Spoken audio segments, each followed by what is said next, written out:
মোৰ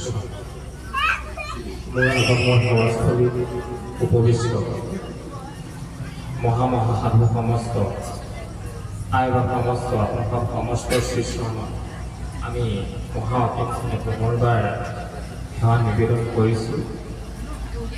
একাধিক্ৰমে পাঠ আগবাঢ়ি গৈ আছে। মহাভাগৱতৰ যি সাৰ ভাগ, যি দশম স্কন্ধ, এই পাঠ হৈ আছে। আমাৰ মহাপুৰুষ গুৰুজনাৰ আদৰ্শত আমাৰ কোৱা হয় অসমীয়াৰ মূল মুকুতাস্বৰূপ গ্ৰন্থকেইভাগ কি কি, তেতিয়াই কৈ দিয়া হয় কীৰ্তন, ঘোষা, দশম, ৰত্নাৱলী, এনেকৈ চাৰিপুথি কৈ দিয়া হয়। গতিকে দশম এনেকৈ এবিধ শাস্ত্ৰ য'ত ভাগৱতৰ সমস্ত সাৰ, য'ত ভাগৱতৰ সমস্ত মৌলিকতা অন্তৰ্নিহিত হৈ আছে। এই দশমক আজি আপোনালোকে পাঠ কৰিছে, আমাক কিবা এটা ক'বলৈ বুলি কৈছে, কিন্তু মনতে ভয়ো হৈছে। আমি দেখিছোঁ আমাৰ এই সভাৰ মাজত আমাতকৈ জ্ঞানজ্যেষ্ঠ, বয়োজ্যেষ্ঠ তথা আমাতকৈ অভিজ্ঞ বহুসকল বহি আছে। তেওঁলোকৰ দৃষ্টিত মই একেবাৰে নাবালক, হয়তো তেওঁলোকৰ পুত্ৰসম হ'ম, তেওঁলোকৰ নাতি সমান হ'ম, কিন্তু আহি পিনি মই কি ক'ম তাকো ভাবি পোৱা নাই। মই ইমানখিনি কথা জানো নে নাজানো আপোনালোকক ক'বলৈ, সেইটোও মই ভাবি পোৱা নাই। গতিকে সাহস কৰিছোঁ, সাহস বুলিও নহয়, এতিয়া মই সাহস কৰিছোঁ। আমাৰ কাষত বহি আছে ৰাইডঙীয়া বাপ আছে, আমি সেৱা নিবেদন কৰিছোঁ। তেখেতক আমি অনুৰোধ কৰিম, আমাৰ পাছতে তেখেতে আমি কোৱা ভুলবিলাক তেখেতে ক'ব বা আমি কেনেধৰণে আগবঢ়াই লৈ গৈছোঁ এইখিনিত আমাক পথ নিদৰ্শন দিব। আপোনালোক মহামহন্তৰ সংগত যি জানিছোঁ, যি শিকিছোঁ, যি চাৰিটা কথা মাজেৰে আমি আগবাঢ়িছোঁ বা নিজৰ অধ্যয়নৰ মাজেদি সাগৰৰ মাজত পাৰৰ পৰা কেইটামান শিলগুটি বুটলা দি যি বুটলিছোঁ তাকে ক'বলৈ আমি আসনত আপোনালোকৰ আজ্ঞা হেৰুধাৰ্য কৰি বহিছোঁ। আপোনালোকে কৃপা কৰিব। এইখিনিতে আমি পুনৰবাৰ আপোনালোক মহামহন্তলৈ সেৱা নিবেদন কৰি লোৱা হৈছে। কৃষ্ণ। শীতলম চন্দনম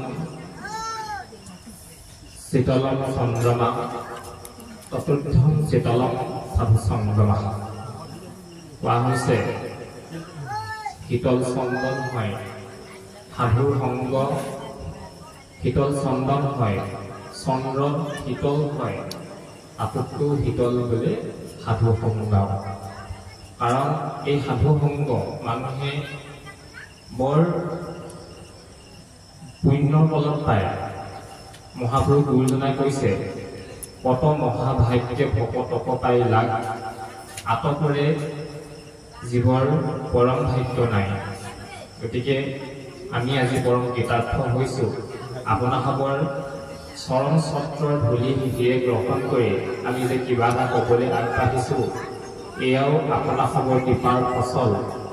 গতিকে পুনৰবাৰ আপোনালোক চৰণ মহামহন্তৰ শ্ৰীচৰণলৈ পুনৰবাৰ সেৱা নিবেদন কৰি আমি এই পাঠৰ মাজলৈ আগবাঢ়ি যাব বিচাৰিছোঁ। দশম স্কন্ধত বিশেষকৈ ভগৱন্তৰ গুণ, লীলা, কৰ্ম ইত্যাদিৰ মাজেৰে আমাক আগুৱাই আনিছে। আৰু এইখিনিতে পাঠ হৈ আছে যমলাৰ্জুন ভঞ্জন। নিশ্চয়কৈ এই পাঠৰ জৰিয়তে আমাক কি ক'ব বিচাৰিছে সবিস্তাৰে নহ'লেও মাত্ৰ যিমানখিনি ঢুকি পাইছোঁ, আমাৰ মতি অনুসাৰে যিমানখিনি আমাক কোৱাব আমি তাকেহে ক'ম। আমি জানো যদা যদা হি ধৰ্মস্য গ্লানিৰ্ভৱতি ভাৰত অভ্যুত্থান মধৰ্মস্য তদাত্মান সৃজাম্যহম পৰিত্ৰাণায় সাধুনাম বিনাশায় চ দুষ্কৃতম ধৰ্ম সংস্থাপনাৰ্থায় সম্ভৱামি যুগে যুগে। এই ধৰাধামত ভগৱন্তই বিভিন্ন ৰূপে অৱতাৰ ধাৰণ কৰিছিল, কিন্তু একেবাৰে শেষত তেখেতে পূৰ্ণ ব্ৰহ্ম স্বয়ং কৃষ্ণ হৈ অৱতাৰ ধাৰণ কৰিছে। ভগৱন্তই কৈছে যে স্বভাৱতে অজন্মেই নাহি জন্ম যাৰ, ভকতৰ ইচ্ছাই মই ধৰো অৱতাৰ। হয়, মই আদি নিৰঞ্জন হয়, মই এই জগতৰ পূৰ্বতেও আছো, এতিয়াও আছো, ভৱিষ্যতেও থাকিম, কিন্তু মই ভকতৰ অনুগ্ৰহ ৰক্ষা কৰি ভকতৰ বাক্য শিৰোগত কৰি সময়ে সময়ে মাছ, কাছ, সিংহ, গাহৰি ইত্যাদি ইত্যাদি মই অৱতাৰ ধাৰণ কৰিছোঁ। তদনুৰূপ ভগৱন্তই ভক্তসকলৰ প্ৰাৰ্থনাৰ অনুক্ৰমে এই ধৰাধামত মনুষ্যৰূপে দৈৱকী নন্দন কৃষ্ণ হৈ যশোদাৰ পাৱনীয় পুত্ৰ হৈ নানা লীলা কৰিলেহি, আৰু সেই লীলাৰ মাজেৰে তেওঁৰ জীৱন পৰিক্ৰমাত আগুৱাই দিছে। দশম স্কন্ধৰ ইয়াত অবিস্তাৰে বৰ্ণনা আছে, আৰু আমি কৃষ্ণ জন্ম হোৱাৰ পৰা আহি আহি এই লীলাখিনি পাইছোঁ, হয়নে? গতিকে এইখিনিতে তেখেতে কি কৰিলে, তেখেতৰ যিসমূহ লীলা সেই লীলাসমূহ ব্যক্ত কৰিছে। প্ৰথম অৱস্থাত ভগৱন্ত কৃষ্ণই জন্ম হৈ বিনাশ কাৰ্য আৰম্ভ কৰা নাই। প্ৰথম অৱস্থাত ভগৱন্তই জন্ম হৈ সকলোকে এটা শান্তিপ্ৰিয় মনোভাৱেৰে আগবঢ়াই দিছে। ভগৱন্তই প্ৰথম জন্মগ্ৰহণ কৰিলে দৈৱকী আৰু বসুদেৱক দৰ্শন দিয়ালে, যি দৰ্শন মহা যোগীসকলৰো সপোনৰ অগোচৰ। তাৰ পাছত তেখেতে কি কৰিছে, আন্ধাৰ বিনাশ কৰিছে। গোটেই সেই ঠাই কাৰাগাৰখনত পোহৰৰ জ্যোতি বিলাই পোহৰময় কৰি দিছে, হয়নে? এটা শান্তিপ্ৰিয়ভাৱে আগবাঢ়িছে। বসুদেৱ দৈৱকীৰ বন্ধন মুক্ত কৰি দিছে। বাটত আগবাঢ়োতে যমুনাক পদৰে স্পৰ্শ কৰাত সুবিধা সহায় কৰি দিছে, যে তুমি ইমান দিনে যে মোলৈ বাট চাই আছা, তোমাক মই এতিয়া সুবিধাকণ দিছো। সৰ্পৰাজক সুবিধা দিছে। নন্দ যশোদা পুত্ৰৰ যি সুখ দিব লাগে সেই সুখো দিছে। কিন্তু তৃতীয় দিৱসৰ পৰা তেখেতে কি কৰিছে, বিনাশ কাৰ্য আৰম্ভ কৰিছে। বিনাশ কাৰ্য আৰম্ভ কৰিছে এনেদৰে পুতনাক বধ কৰিছে। বিভিন্ন অসুৰ আছে, ধেনুকাসুৰ, প্ৰলম্বাসুৰ, কিবা কিবি 23মান অসুৰক তেখেতে বধ কৰিছে। তেতিয়াহ'লে আমি এই প্ৰথম যে এই বধ কৰি গ'ল, এইখিনি যে নাইকিয়া কৰি বিনাশ কৰি গ'ল, আমি ইয়াৰ পৰা হয়তো বুজিম যে প্ৰথম আমি আগবাঢ়িবলৈ হ'লে হয়তো বেয়াক আঁতৰাই ল'ব লাগিব, আমাৰ এই পাত্ৰটো শুদ্ধ কৰি ল'ব লাগিব। তেতিয়াহে আমি এই কথাবিলাক আমি হৃদয়ত অকপতে গ্ৰহণ কৰিব পাৰিম। অকপতে বুলি এই কাৰণেই কৈছোঁ, ইয়াত কপটতা যুক্ত কৰি লৈ যদি লোৱা হয় তেতিয়াহ'লে আমি শুনি থাকিও লাভ নহ'ব। গতিকে প্ৰভু ভগৱন্তই কি কৰিছে, প্ৰথম শান্তিপ্ৰিয়ভাৱে কামবিলাক কৰি শেষত বিনাশ কাৰ্যখিনি আৰম্ভ কৰিছে, যাতে আগুৱাই যোৱাত ভৱিষ্যতে এটা বাৰ্তা তেখেতে আগবঢ়াই দিব পাৰে, তেওঁ লীলা কৰাত সহজ হৈ পৰে। আৰু এই বিনাশ কাৰ্যখিনিত আমি দেখিছোঁ প্ৰথমতে পুতনাক বধ কৰিছে। পুতনা মানে খুব দুৰ্গন্ধময়, পুতিময়, এনেকুৱা এইখিনি বধ কৰি পেলাইছে। বকাসুৰক বধ কৰিছে, ধেনুকাসুৰক বধ কৰিছে, একোটা অসুৰক বধ কৰিছে। কিন্তু তথাপিও তাৰ মাজতে ছিদ্ৰ চাই তেখেতে সেই সকলকো কিন্তু পৰম গতি দিয়াইছে। গতিকে এই যি আমি মহাভাগৱত আজি পাঠ কৰি আছো, শ্ৰীমদ ভাগৱত, এই শ্ৰীমদ ভাগৱতে স্বয়ং কৃষ্ণ, সেই স্বয়ং কৃষ্ণক সন্মুখত লৈ আমি বহি আছো, শুনি আছো। কিন্তু কিমান সাৱধান হৈছো এইখিনিতে আমি উল্লেখ কৰিব লাগিব। বিভিন্ন সভা সমিতিত আমি মানুহ বহি থাকো, স্কুলত আমি ছাত্ৰ ছাত্ৰী বহি থাকো, বা মহিলাসকলে গোটৰ মিটিঙত বহি থাকে। কেনেকৈ বহি থাকে? আলোচনাৰ সময়ত জানো কিবা কিবি হৈ থাকে? কেতিয়াও নাথাকে। এই আলোচনাৰ সময়ত একাগ্ৰচিত্তে কি কৰিছে তাক শুনা যায়। সভা এখনত বহি থাকিলে সভাপতিৰ অনুৰোধ ক্ৰমে সকলোৱে শান্তমতে আমি বহি থাকোঁ। CM বহি থাকিলেতো কথাই নাই। কাষৰগৰাকী যদি কিলাকুটিও কিবা এটা কৈছে, এই নকবিচোন CM বহি আছে কাই নাখায় নেকি এনেকে বুলি কম। কিন্তু আজি আমাৰ সন্মুখত সাক্ষাৎ শ্ৰীমদ ভাগৱত বহি আছে, সাক্ষাৎ প্ৰভু ভগৱন্ত বহি আছে, বৈকুণ্ঠৰ শাস্ত্ৰ এই মহাভাগৱত আছে আৰু মৈত্ৰৰ ভগৱান স্বৰূপ এই ভকতসকল আছে। আমি এতিয়া কথাখিনি শুনোতে কিছু সাৱধান হ'ব লাগিব। এই সাৱধানতাৰ মাজেৰেহে আমি আগবাঢ়িম। কৃষ্ণ এতিয়া কি হৈছে, কৃষ্ণক যশোদাই কি কৰিলে, এই দুৱাঙৰ ৰছীয়ে বান্ধি থলে, উৰালত বান্ধি থলে। বান্ধি থোৱাৰ পাছত এতিয়া এই গছ দুজোপাক মানে গছ দুজোপাৰ যি সাপৰ ফলত হেৰি হৈ আছে তেখেতসকলক কৃপা কৰিব। চাওকচোন ভগৱন্ত কিমান কৃপাময়, চবতেই সুৰুঙা বিচাৰিছে। ক'ত ক'ত কেনেকে কোন বন্দী হৈ আছে এই সকলোবিলাক তেখেতে খোল খুৱাবলৈ বিচাৰিছে। গতিকে এই যি যমলাৰ্জন আছে মণিগ্ৰীৱ আৰু তেখেতে মুক্তি কৰিছে। এই যশোদাক যেতিয়া উৰালত বান্ধিলে, দুৱাঙৰ ৰছী তাক কম হৈছিলে আপোনালোকে জানে হয়নে? কিন্তু এই দুৱাঙৰ ৰছীটো কিয় কম হৈছিলে? তেওঁ কিন্তু যশোদাইতো অপৰদিশে তেওঁক এজন শিশু হিচাপে পালন পোষণ কৰিয়ে আছিলে। তেখেতক কি লাগে তেওঁ নোকোৱাকেও জানিছিলে। কিন্তু বান্ধিবলৈ এইটো বৰ আচৰিত কথা নহয়নে? আজি আমি যুৱ প্ৰজন্মই মানি ল'মনে? কি নাভূত নাচো কথাবিলাক কৈ থাকে আপোনালোকে যে দুৱাঙৰ ৰছী কম হ'ল, এইটো সাধু কথা হ'ল নেকি? গতিকে আমি ভগৱন্তক আমিও বান্ধিব পাৰোঁ। আচলতে কেৱল যে যশোদাই বান্ধিছে এইটো নহয়, ভগৱন্তক আমি ভকতসকলে বান্ধো। সেই ভকতসকলে বান্ধিবলৈ হ'লে আমাক দুটা বস্তু লাগিব। যি দুটা বস্তু হৈছে প্ৰেম ভক্তি, হয়নে? আমাৰ ভগৱন্তৰ প্ৰেম ভক্তি লাগিব আৰু যি সেই বিশ্বাস লাগিব। সেই বিশ্বাসটো সেই দুটা কম হৈছিলে, হয়নে? ভগৱন্তকে যেতিয়া পাছত কি কৰিছে, ভকতক নিজে ধৰা দিছে যে তোমাৰ বান্ধনটো মই স্বীকাৰ কৰিছো। কিন্তু সেই কম হোৱা দুবিধ বস্তু সেই দুবিধে আছিলে। যি বিশ্বাস, যি আমাৰ আদৰেৰে গ্ৰহণ কৰিবৰ বাবে যি ক্ষমতা, সেই ক্ষমতাখিনি যশোদা সেই সময়ত নাইকিয়া হৈছিলে। তেখেতেও মায়াত বন্দী হৈ সেই জগতৰ ঈশ্বৰক কি কৰিছে, বন্দী কৰিবলৈ আগবাঢ়ি গৈছে। আৰু সেনেকে কম হোৱাত তেখেতে কেতিয়াও ধৰা দিয়া নাই, যশোদা ভাগৰি গৈছে।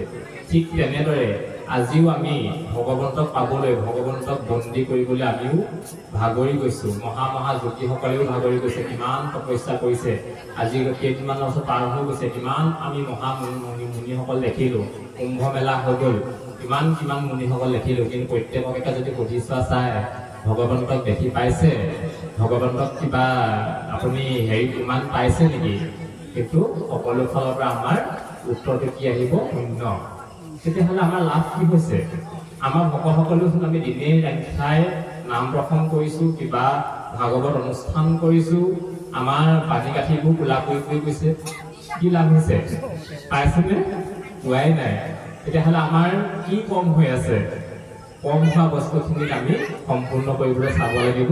গতিকে অকণমান আগৰ পৰা মই কথাটো ক'লোঁ, অপৰাধ নধৰিব যে তেখেতৰ সেই যশোদাৰ যি কম হৈ আছিলে, সেই কম হোৱাৰ বিলত যেতিয়া পূৰ্ণ হৈছে তেতিয়াহে ভগৱন্তই যশোদাক ধৰা দিছে।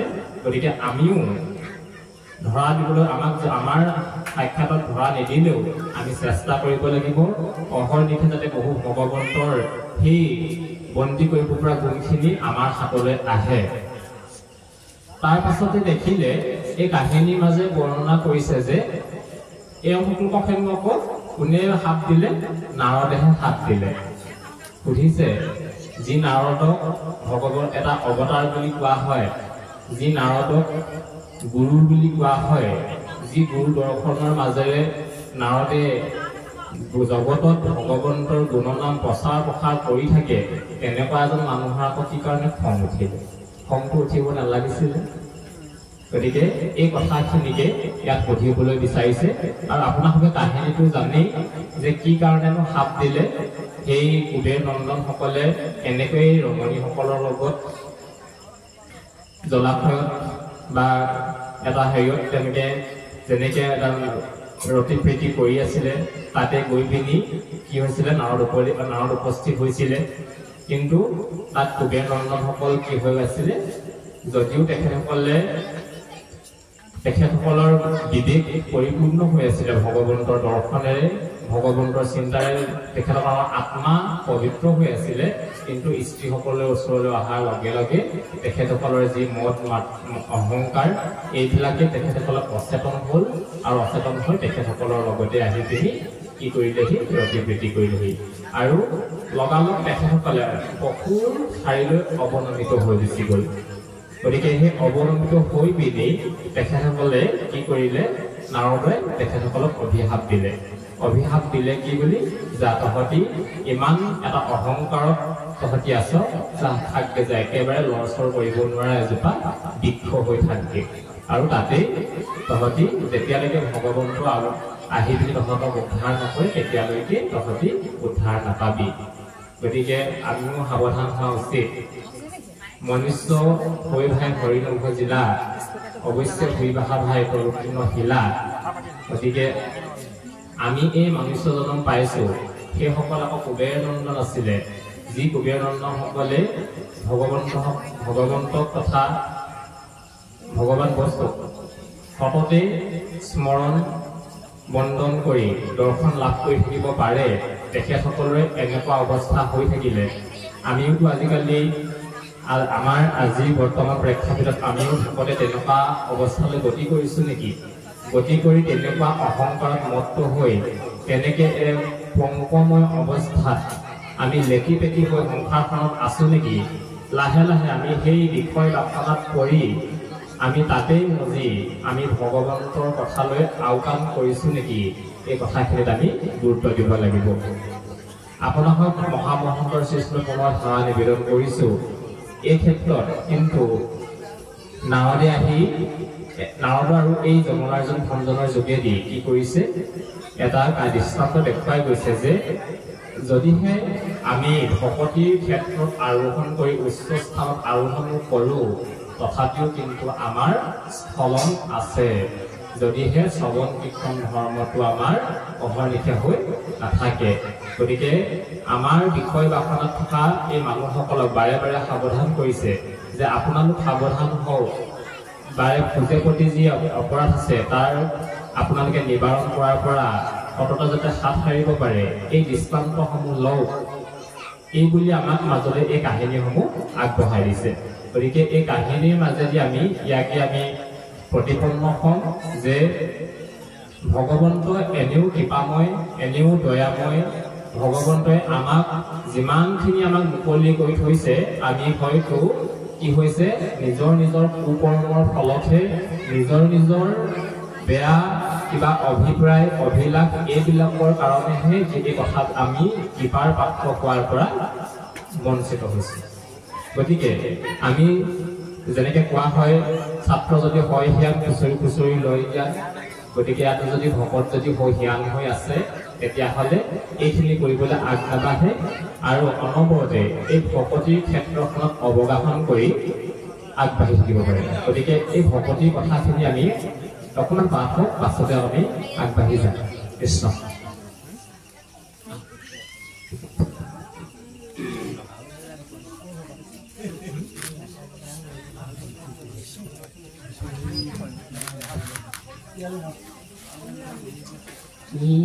ৰামে অৰ্জুন লাগি ভইল